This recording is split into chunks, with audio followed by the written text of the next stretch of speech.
So guys, this is the can to can, right, class? We're going to talk a little bit about negative self-talk and what it is, right? We all know that that little voice that's inside of our head that judges us, it narrates, it gives us encouragement sometimes, it explains things, or it can criticize us, right?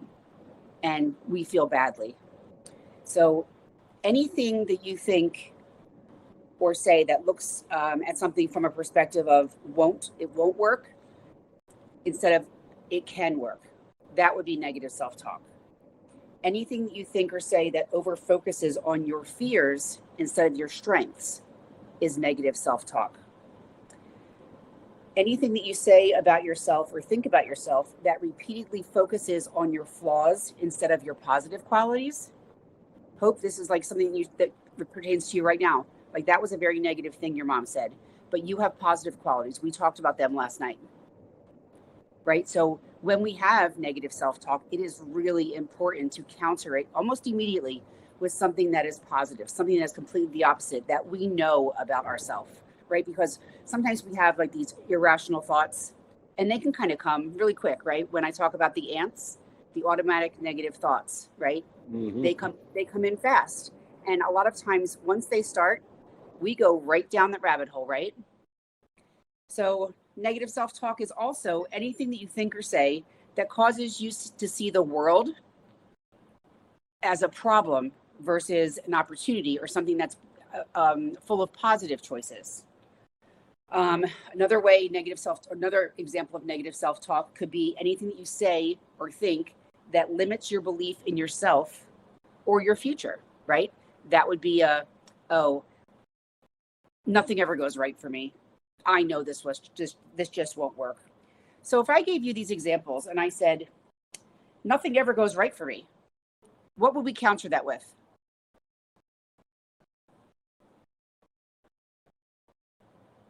Not all the time, but a lot of the times it does. Good. What about you, Greg? Yeah, that's what I was going to say. Okay. And another way we can look at it is, you know what? A lot goes right. This one thing just went wrong. Or maybe I made a choice that had a series of events that went wrong, but in retrospect, I probably could have made a different choice, or next time I will make a better choice. What about if I said to you, or if you have a negative thought that says, I just can't do this? How would we contradict that? Greg? Well, I think by simply saying I can do this, or look at all the things I have accomplished previous. Right. Right? Yeah, I was going to say, and reflect on the things that you had done before. Absolutely. But I got a question. Yes, sir. What about weighing out the pros and cons? I often think that's a very good idea, but it depends on the individual, because sometimes if I know that they're leaning more on the negative side, I don't have them do that, not just yet. Uh-huh. But a lot of times it is a good idea, especially in relationships, to weigh out the pros and cons. Right. And a lot of times we are able to see like, hey, you know what? Maybe this person isn't as terrible as I think. It's just these 4 or 5 things that really get on my nerves. They have this whole list of positive qualities, or vice versa. Okay. Yeah, see, we're getting into a whole big old can of worms now. Yeah. With the positive and negative qualities of somebody and what you can put up with and what you won't put up with. Yes. Interesting. Hey, welcome, Claudia. How are you? Thank you. So positive self-talk in contradiction to the negative self-talk is something that we should be doing every day. And this is partially why it's so hard for us to change that can't to can, is because we don't even realize that we're doing it, because we've been so conditioned to maybe feeling this way or thinking that we can't. So self-talk is this stream of consciousness, this ongoing internal dialogue that runs inside of our minds, and it affects every aspect of our mood, of our day, of our behavior, of our confidence. It's like the constant conversation you have with yourself. Unfortunately, me, I talk to myself all the time because I work from home and I'm always alone. And I walk around talking to myself and I'm like, haha, would it be funny if like someone listened to me? Hi, Robert. How are you? I'm just okay today. I'm not doing great. You're just okay? Well, I hope after this class you feel a little bit better. So tell me something. Tell me why it's just okay today, Robert. Would you mind? Yeah, going through a divorce, I'm and sorry to hear that. and I accept that. The marriage has been over for years. So I met somebody else, a few months ago, maybe 4 months ago, and that's the only thing that got me out of the heartbreak and crying every day. So we got very close, and I don't feel it's going in the direction where I wanted it to go. Okay. And it's hurting me.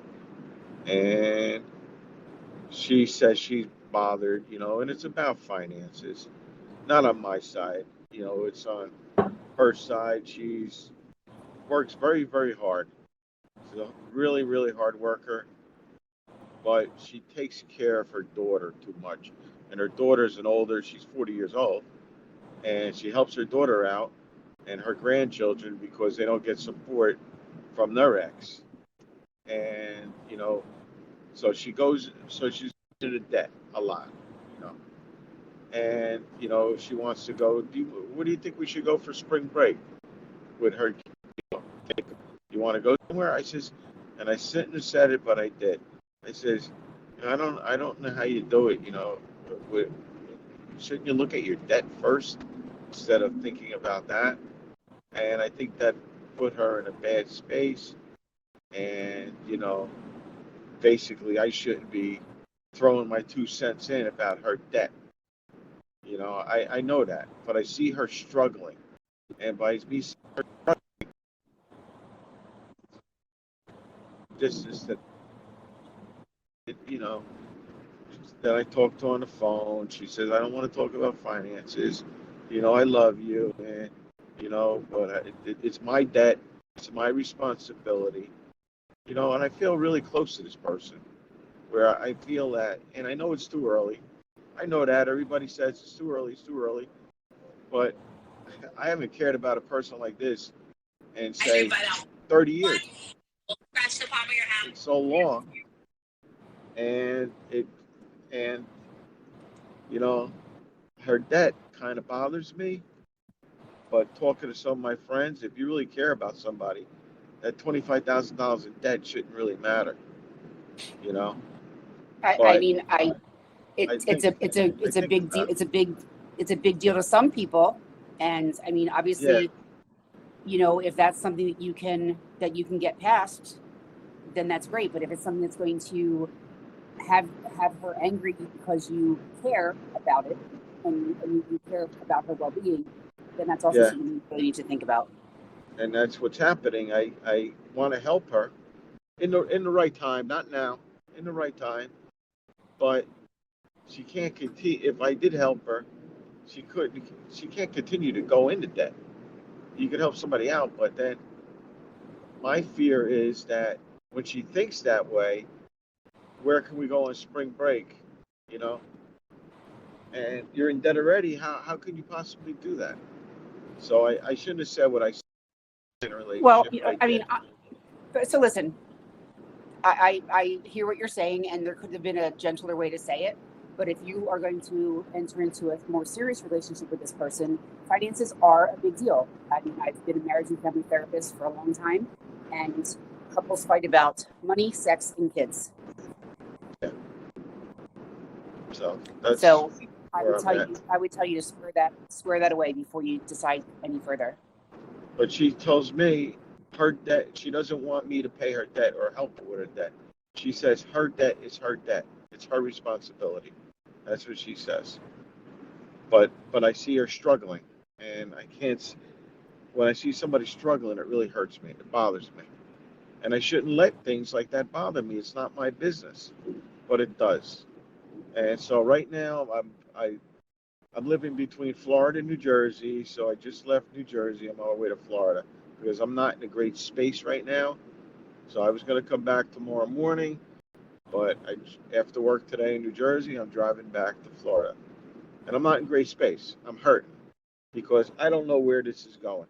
Because I heard her crying in her voice today when I talked to her on the phone. And I know she was really bothered. And I says, are we breaking up? She says, no. She says, but I don't want to talk. My debt is my debt. It's not yours.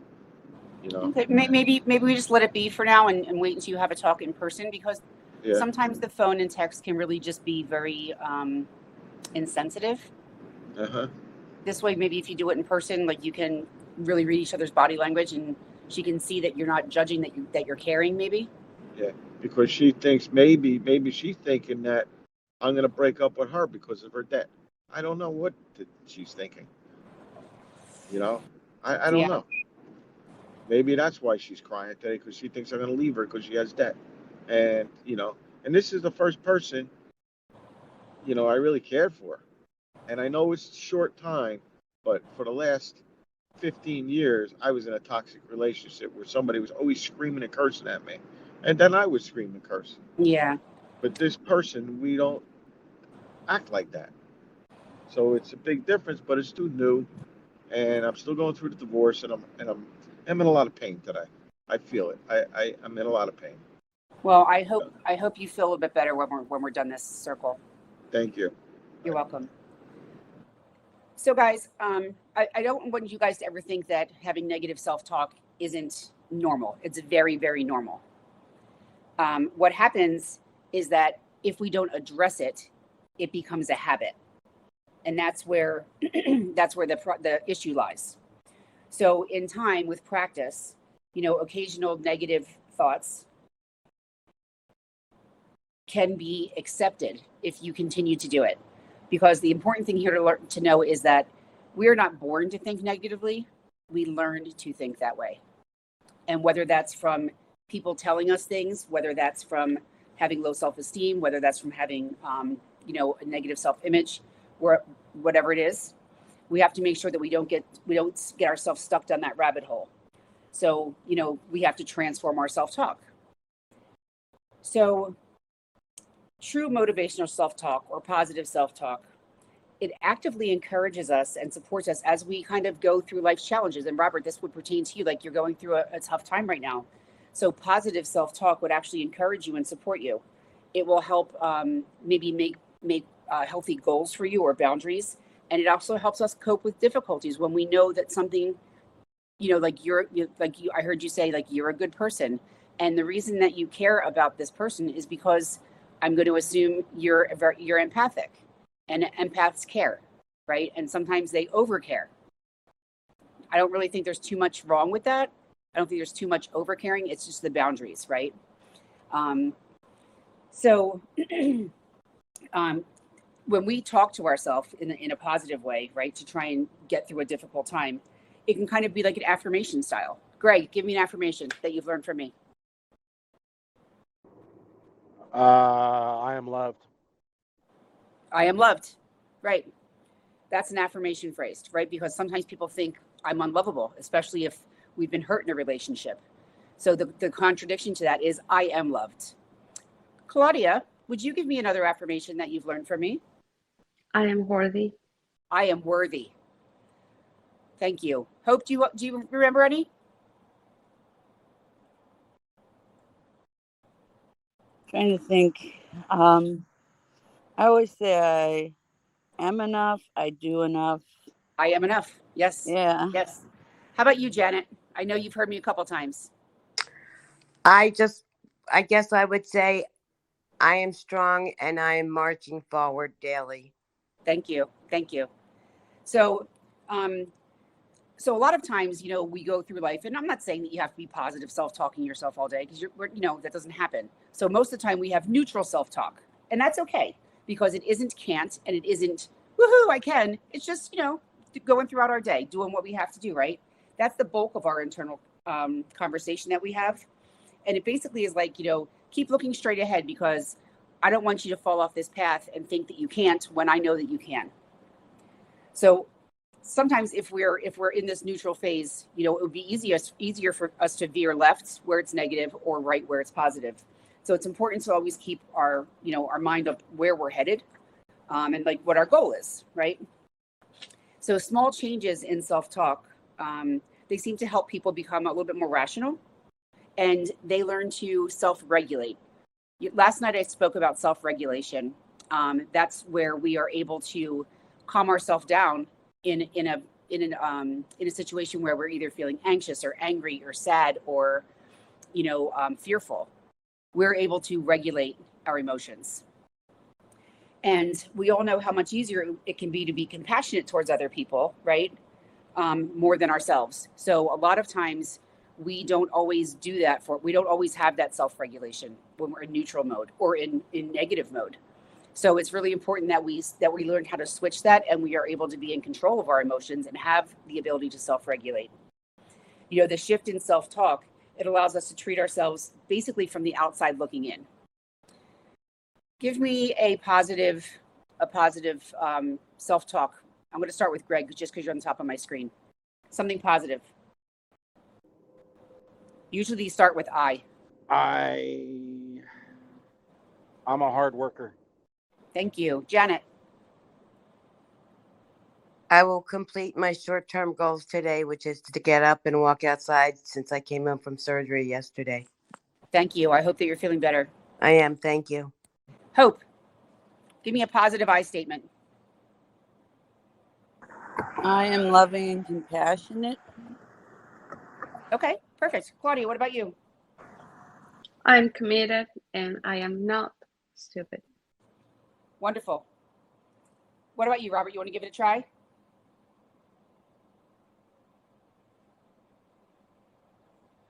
That's okay if you don't. Janet, you have your hand up? I Go would ahead, give Robert. I would give you the shirt off my back. Wonderful. Janet, yes? Just a quick question. I know I have discovered in the last year that I need to be needed, not only as a woman, but a stepmom, a nurse, daughter, granddaughter, blah, blah, blah. Is there a possibility that you can take that too far and it's detrimental to myself? I think that too much of anything is detrimental. So I think there's always that, that yin and yang, that balance. Okay. I always tell people to think about like an old-fashioned scale, and making sure that the things that hold the weights are level, right? We try to make sure that we have even balance. Okay. All right. You're right. That's what I need. I need balance, because I give it all away, and then I'm looking from the ground up thinking, how did I get all the way down here? Yes. All right. I get Yes. it. Thank you. Yes, you're welcome. So there's a quote by Wayne Dyer. And Oh said, my God. I know him. He lived in our condo in Florida. Really? Yes, ma'am. So he has a quote that I love, and it says, "Change the way you look at things, and the things you look at change." And I think that's really great, because this is about perception, right? Like it's a different kind of mindset. So right now, I want you guys to try and prepare your mind to shift. How do you think that you can do that?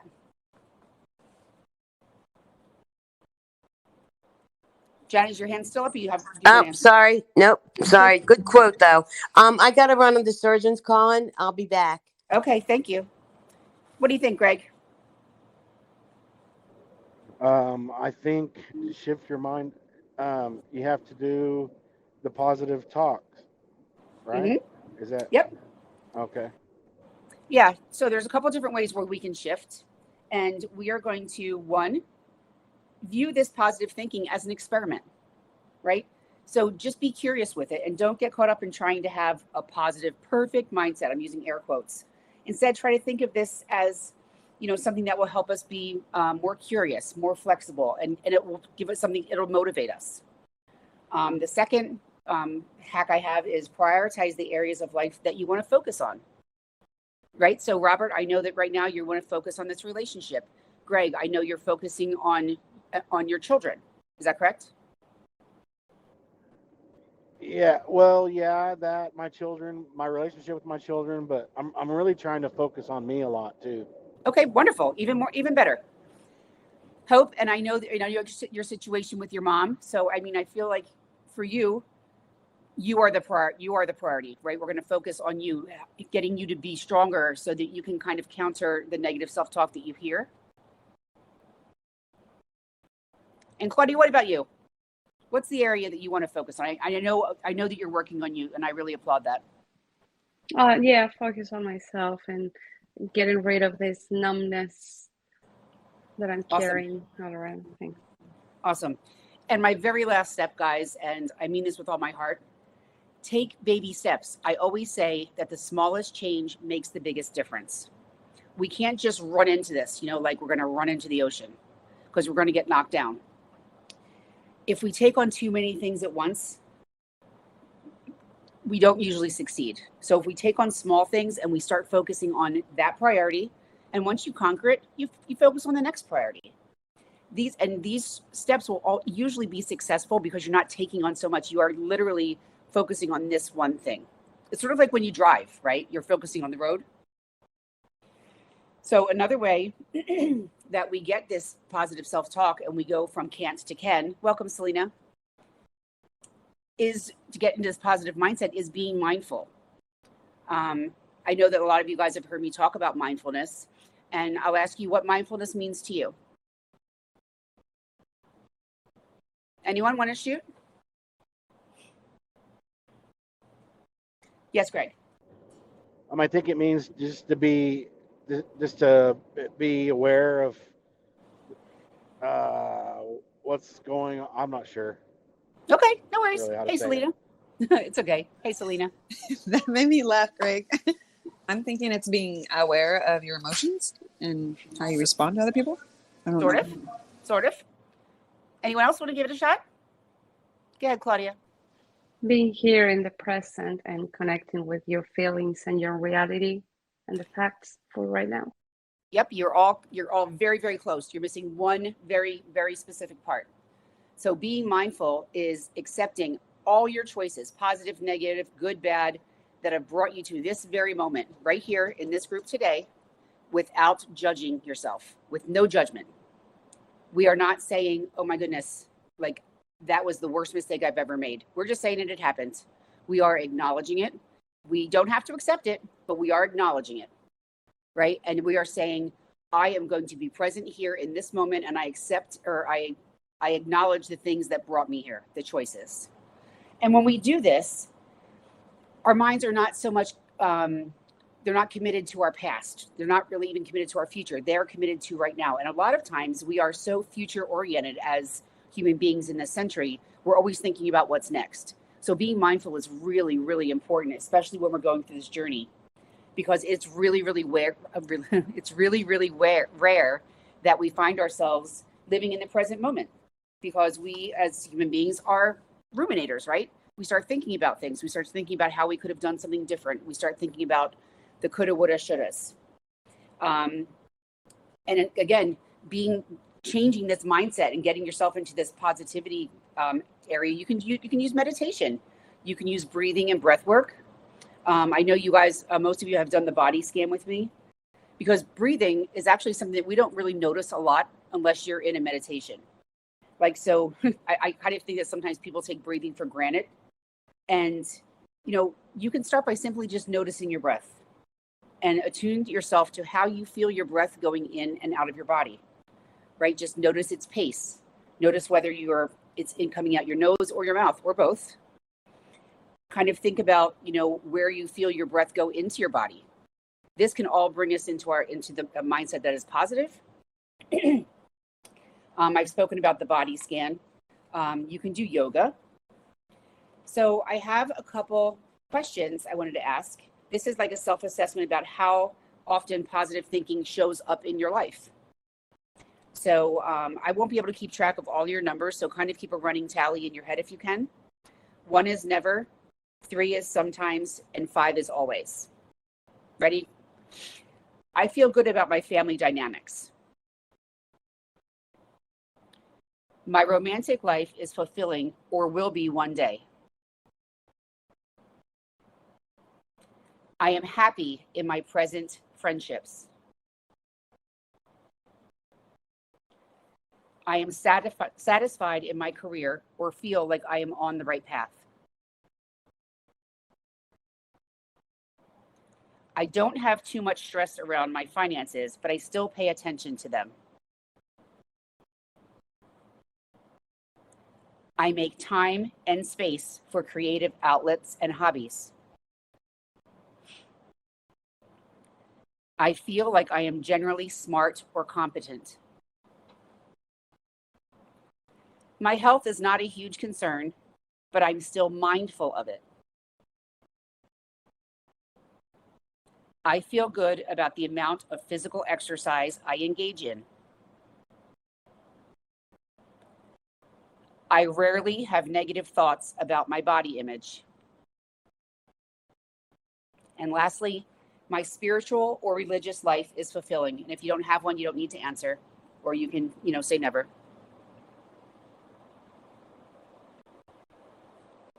Bye, Janet. Thanks for being here. I appreciate it.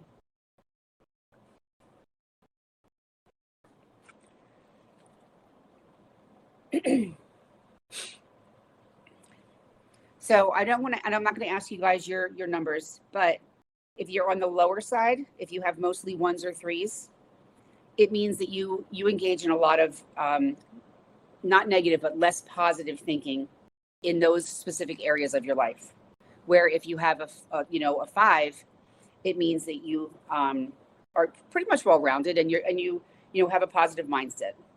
So if you have a lot of 3s, you're right in the middle, and no worries, you can get there. And this is not anything. This wasn't an assessment to shame anyone. It's just an assessment to show us where we need a little bit more work in our life. So, like I said, this isn't going to be an overnight change in our lives. This is a journey. And, I've talked to you guys before about thinking about a map. Think about getting directions on Waze from going from one area to another area. Sometimes we're going to have to wait in bridges. Sometimes you're going to have to wait in traffic. Sometimes you might encounter an accident, but it doesn't mean you're not going to get there. They're all just little things, right? And with practice, we can not see them as negatives. They're just little blips in our journey.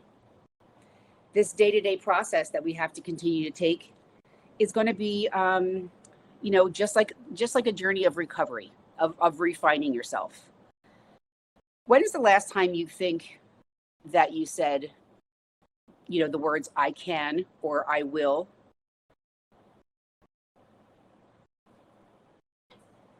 Selena? Okay. This is a story, and I don't want to take any away from your thing. You're good. No, you're good. Perfect. There are these guys coming in. I'm obviously getting out of a relationship, but there's these guys that come into my restaurant, and I was so embarrassed. I got the girl butterflies, whatever you want to call it, the nervous giggles. And it was time to deliver them their food. I'm a manager at a restaurant. And I didn't want to. I asked somebody else to do it. She knew I was feeling how I was feeling about this person at the table. So she said, no, you're going to do it. I was like, no. And she got a little frustrated. I was like, fine, I could do this. I could do it. And I said, I'm going to do it. And I did it. And it was very easy. And it was very nice. And he's a very nice person. But yeah. Good. Perfect. Thank you. Who else had their hand up? Claudia?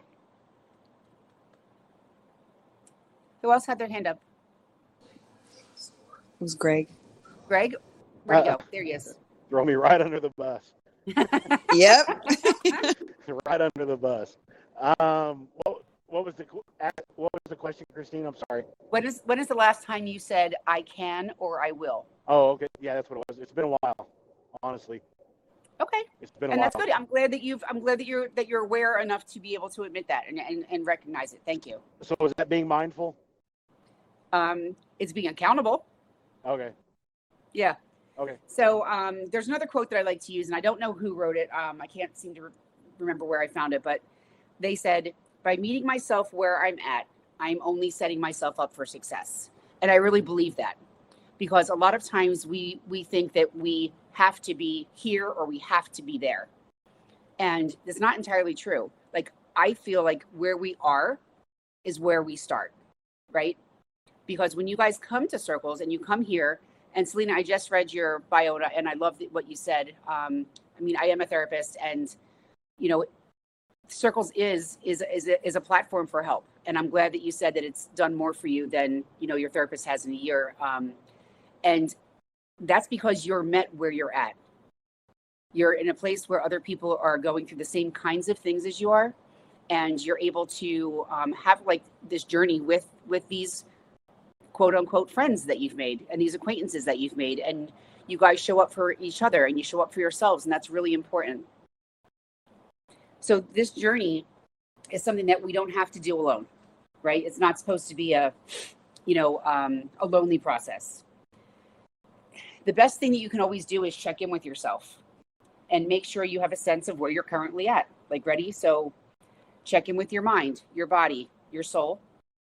And I think a lot of times you can have, you can journal and have like some writing prompts that can help you see if you're going down a negative path or if you're going down that rabbit hole like we talked about.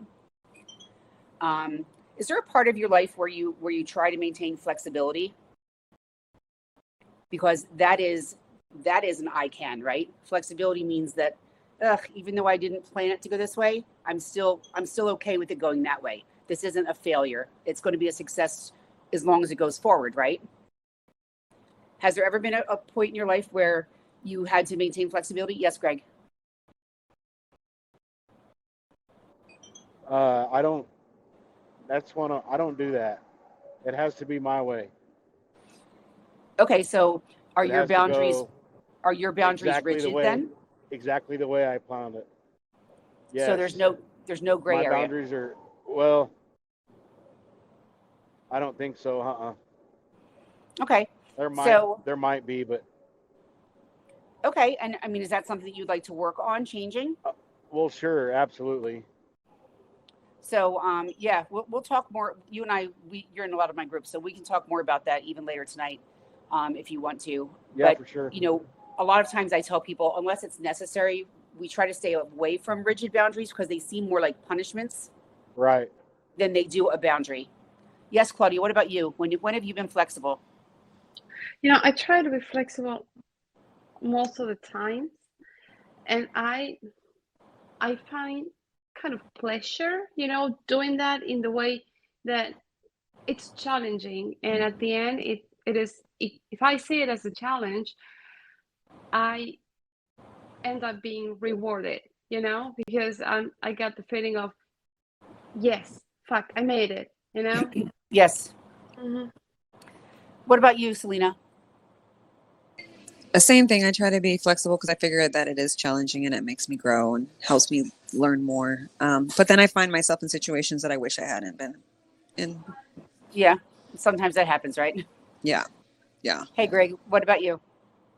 So when I get taken advantage of, if I'm too flexible, then I just get taken advantage of. And I'm afraid to be taken advantage of. I can understand that. When we're hurt, a lot of times we'll make rigid boundaries and be like, you know what? That will never happen again. I will never allow that to happen to me again. So what happens with rigid boundaries is we kind of put up walls around us that no one can break through. And it's not fair to other people, and it's not fair to ourselves. So, maybe one of the things you could change that to, instead of, nope, it has to go this way, or I'm going to be mad. Maybe we could change that to look like, in previously it's worked for me to do things this way, but why don't we give your way a try? And if it doesn't work out, then maybe we can go back to the old way. And flexibility doesn't necessarily mean that you're being taken advantage of. Your boundaries have to be a certain way. And I think that you were in the group last night when we talked about it. Your boundaries have to be I statements, first of all. You have to say what you want, what you need, and state it very clearly with articulation, right? And assertiveness. The second step of a good boundary is that you are going to make it very solution focused, instead of problem focused. And then the last step is, and I actually think this is probably one of the most important steps, is that we need to learn to sit with the feelings that might be awkward of making a boundary, because a lot of us don't like to make boundaries for people that we love or care about because we're afraid they'll get mad, or we're afraid that they won't like it. So sometimes we have a feeling of maybe either awkwardness, shame, guilt, fear even. But that's where that rinse and repeat comes in that we talked about last night. Is, when someone counters your boundary, all you have to do is restate the boundary. Don't explain it, just restate it. And if they continue, you do it again, you restate it. And, I don't want to say eventually everyone will start to see that this is a change in you, but a lot of people will. Thank you. You're welcome. Who thinks that they communicate their needs in a healthy way?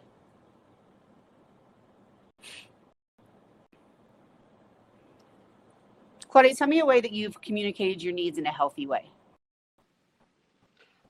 When if something pisses me off or is somehow bothering me, I don't just jump to tell the other people, that I'm pissed off. I try first to, acknowledge what's going on and what is really bothering me, so I can talk to the other person with, the I statements. Yep.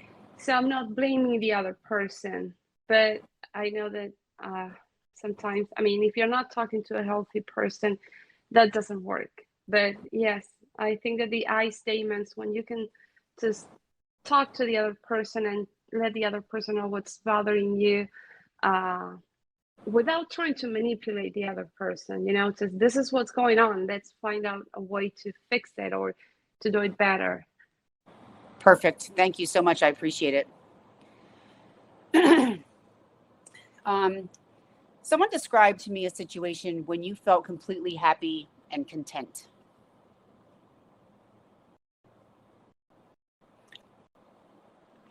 Go ahead, Claudia. When my son, he's a young adult, when my son achieves something and when I see him happy, that makes me feel like super happy. Awesome. Thank you. Anyone else?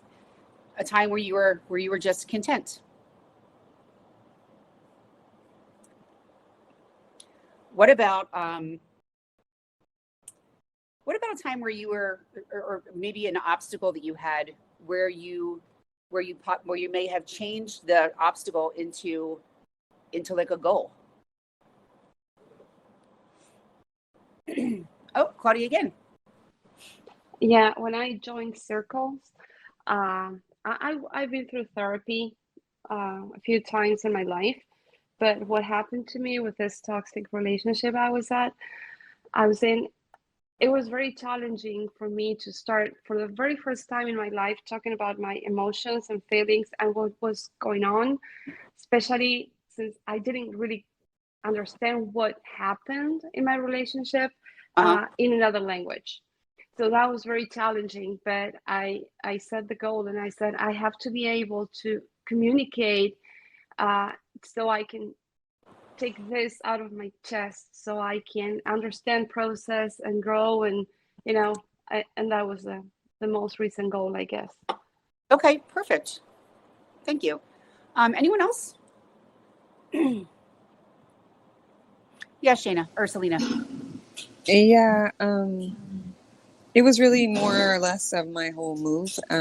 When I was separating, I didn't really. Sorry, I'm going to be really quick because I am at work. I'm on my lunch, so I'm going to have to leave soon. But I didn't have enough space, and I didn't want to. I don't know if this is kind of related to your question, but I'm going to answer it the best I can. I made room in my mom's garage, and I made it. I was really, really upset about so many things that she kept in her 28-year relationship. And I almost saw her as holding on to too many things. So she I kind of made it a goal to organize the side of the garage to be my side. And she actually was able to get rid of a lot of things, give to the Goodwill and everything. And it just kind of, this obstacle that I had, because I was going to get a storage unit, we did so well in emptying everything out in the garage that I didn't need a storage unit. Good for you. Yeah. So that was just something that was recent. I think it was like 2 months ago, I guess. Awesome. What about, because Can't to Ken also has to do with our perception of people. So what about maybe when you found the good in somebody, right? The positive part, where maybe you thought it was negative. Maybe you thought that maybe something was off with this person, but then you maybe got to talk to them or got to know them and you're like, oh, okay, we're good. Okay, so sorry, I didn't raise my hand. It's okay. So this has to do with work relationships. There's individuals that can't. That's not can't. I don't want to say that. That was very difficult to work with.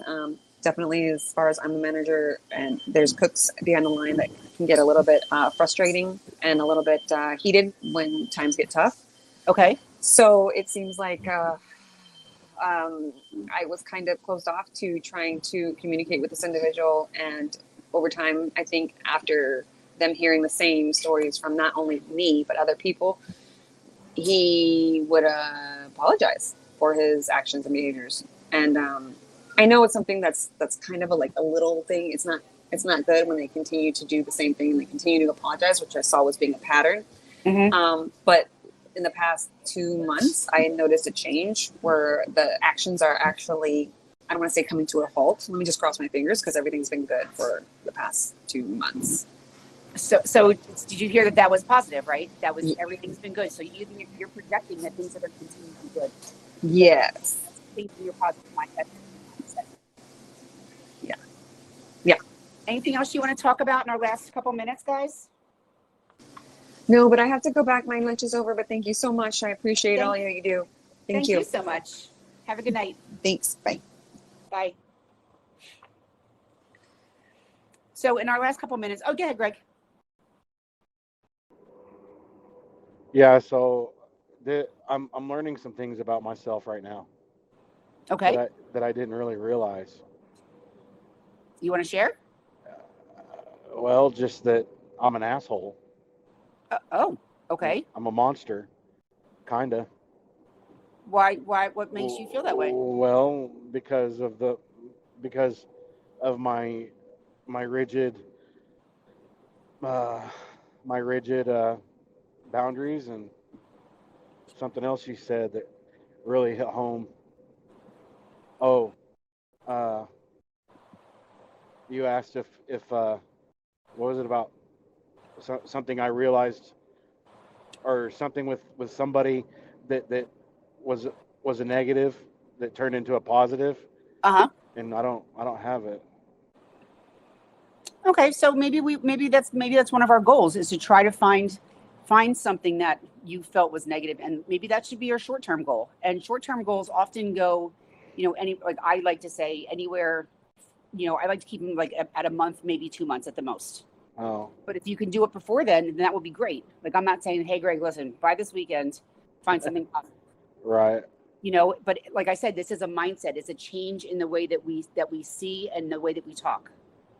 And I think, what is it? The glass is half full. Some people say the glass is half empty. Right. So it's just your perception. So maybe that shift in perception will be what motivates you to start maybe seeing things a little bit more positively. And a lot of times, Greg, I understand you, that you've been hurt and, you feel like things are pretty shitty, and they're always shitty, but not everybody treats everybody that way. Well, okay. But everybody I've ever known has. Then maybe you have the wrong people in your life, Greg. Well, yeah, for sure. Yes, Miss Claudia. Yes, I wanted to ask you about this numbness. I've been in this state for quite a long time already, and I want some tips on how to shake it out of my body. What am I doing wrong? How can I move forward? I feel like stuck and numb, and it's really bothering me. Do you have some tips for that?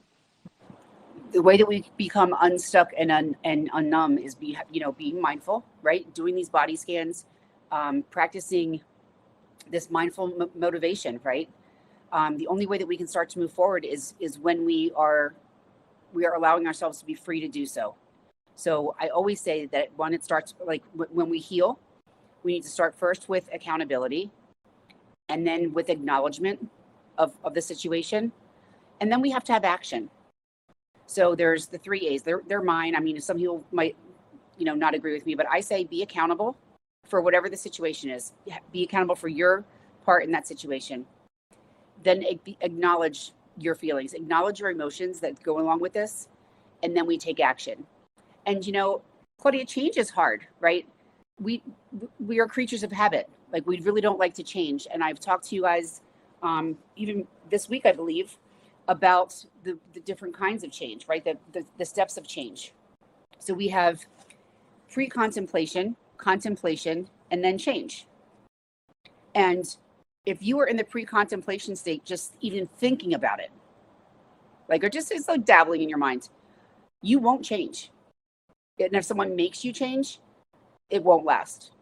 But if you yourself start thinking about it and start really doing a deep dive by being mindful, by being practical, by being honest with yourself and knowing your limits, you're going to be able to go to that contemplation stage, which is where you're like, you know what? It would probably be a good idea if I made this small change. And like I always say, and I said it earlier, the smallest changes make the biggest difference. Try just one change. Change one thing this week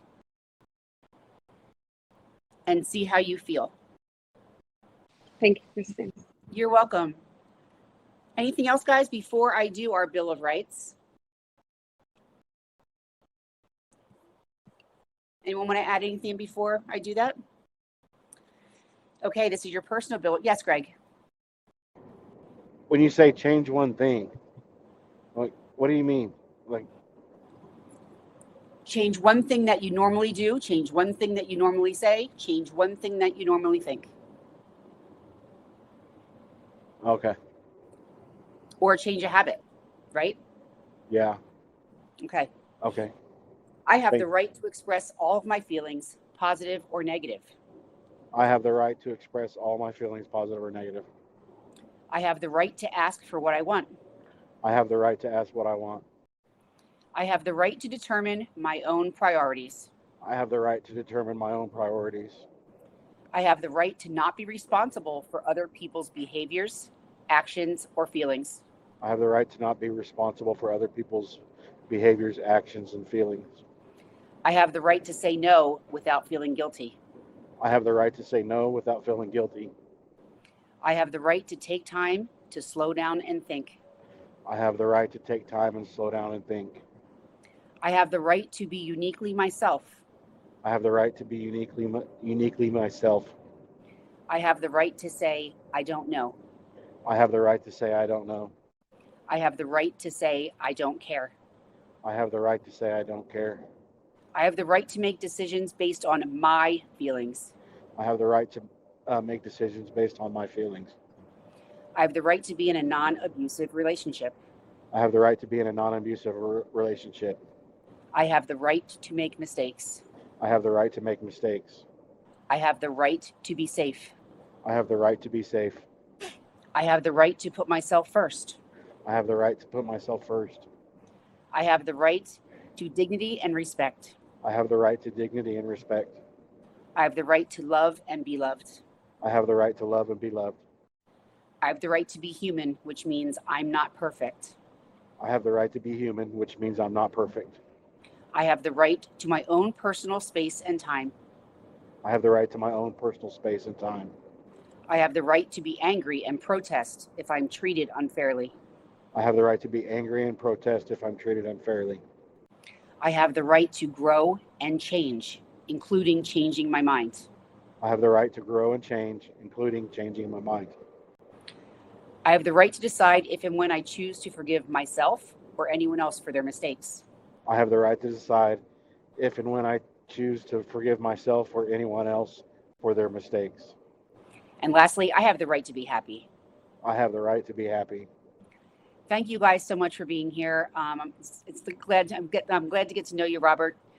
Stacy, I'm glad you were here to join for the last few minutes. I hope that you guys are in a better headspace after this hour.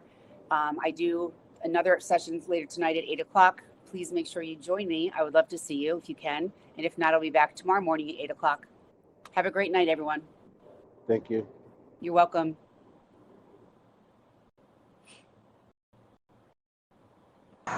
Thank you.